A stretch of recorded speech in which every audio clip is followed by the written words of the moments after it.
nothing but engine. It's a 68 Chevelle SS 396 original 4-speed car. This is my baby right here. I've had it probably 35 years. I sold it when I was a kid, bought it back 15 years later, still in my name, and then we did a frame-off restoration on it. Sunk about 50 grand into it. I haven't put many miles on it. Last time I drove it, it cost me $1,000. Came out of Blind Bay sideways at 5,500 RPM with 2 unmarked police behind me. It was not a good day. But they like my car too. Hello, my name's Michael Hall. Well, I started collecting cars when I was 20, and then I worked as a rock scaler all over the province, and I just kept adding cars. And then I lived in Kamloops, and then I rented a property out by where Ackland's is on East Lawrence Street, and then I got 40 or 50, and then the city bugged me, and then me and my wife, we found a farm, so I moved all out there, and then I kept collecting, and then I got to 150 or 200, and then she finally said enough, and then a buddy of mine was getting sued and divorced, and he had an auto wrecker that was for sale, basically a bank ordered sale, so I bought that, and then I hauled the 200 there, and then I've added another 150 or 200 in the last 3-4 years, and it just kind of exploded exponentially from there, so to speak. There was no plan. How's your wife in all of this? Is she okay with this? Well, we have an arrangement. She lives on the 26-acre farm, and I live with the 300-400 cars. So one day I'll go back, but I'm not allowed to bring any of the rust with me because it's a organic farm, and she's totally green person, like very small footprint, and I'm about as brown as it gets. Is that at all related to the sale of the property? It could be somewhere in the back there, yeah, maybe, right? I mean, she's been my wife for 30 years, mother of my kids, but we're opposites attract, you know what I mean? Realistically, this is part of your lifestyle, is it not? Yeah, but I mean, like some days I wake up screaming, going, what have I done? And the next day I'll go out and buy 3 cars. I have a problem, okay? But I mean, one day I just realized everything I thought I owned, it actually owns me, right? So I mean, it's not like I can just walk away from $1.5 million worth of cars and property and just forget that I have it. So if something did happen to me, it would be a nightmare for my kids and my wife, right? So I mean, I'm in good health now. I mean, if the place doesn't sell, I'm going to keep restoring cars. But if I could walk away cold turkey, I'd do it. Can you walk away cold turkey? I've quit a lot of things in my life cold turkey. How much are you selling the property for? I've got it listed for $1.45 million with, well, right there's about $20,000 worth of beams. You could put up 8,000 square feet because there's no zoning out here. I've got another mine building that's worth about 40,000 laying in a pile down at the shop. There's 200 plus there. There's another 100 at the Auto Museum. There's 40 or 50 here. There's tools, hoists, welders, compressors, containers full of parts. So you're selling this all at a loss?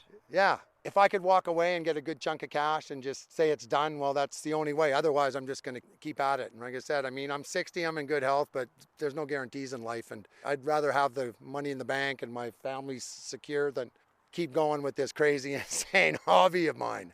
What sort of a person do you think would want to purchase this lot? What would your customer be, do you think?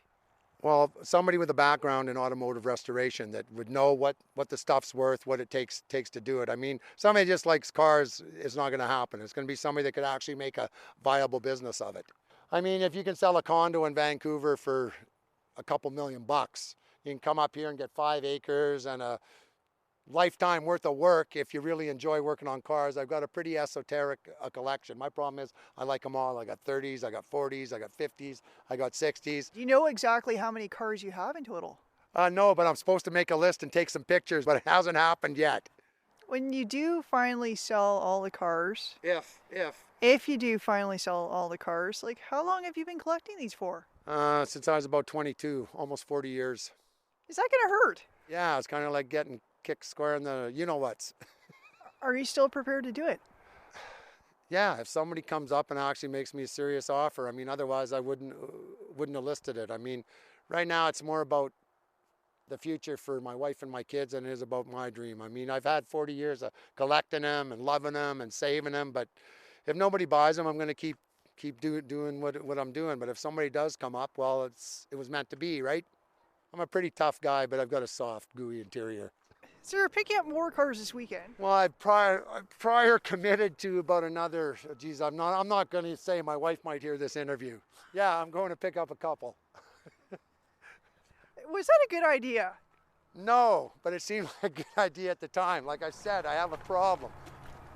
And even that, see, that's a 69 Beaumont, Canadian only. I got all the parts, but they only made that car in Canada.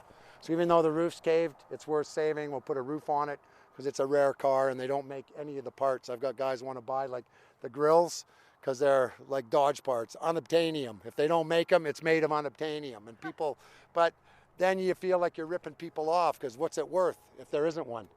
Some people sort of look at it like an organ donation almost. You know, they're saving their loved car at the expense. At the expense of one of mine. But if they want to do the organ transplant, then they buy the whole cadaver. Then they can harvest the body parts they want and do what they want with the rest. But I'm not going to harvest the body parts for them. I'm more like the Undertaker, I guess. I'll preserve them, store them, age them like fine wine. So right now we're at the Auto Museum. White Post Auto Museum, yep. And these are all your cars too? Yes, except I think there's 3 of them that aren't. That one, the Dodge truck, and those 2, but basically everything else here is mine. You see how it's a piece of automotive art? And then when you see them done, it's like Jekyll and Hyde, Beauty and the Beast. Like brand new motor, brand new tranny rebuild, all the sheet metal done. We still got to polish the paint off, but hopefully next week we're going to fire it up. The guy's 75 years old that's buying this car. This is a 1966 Satellite convertible. They made about 2,200 back in 1966. We've upgraded it. It's got all brand new Hemi suspension, brand new 440 cubic inch motor, rebuilt 727, brand new 8 3/4 posi in it, all new 2.5 inch stainless exhaust, all new legendary upholstery, new top once it's done, and it'll be like basically a brand new car that's 50 years old. So if and when you do sell, you're not going to quit restoring cars, are you? I refuse to answer on grounds of self-incrimination.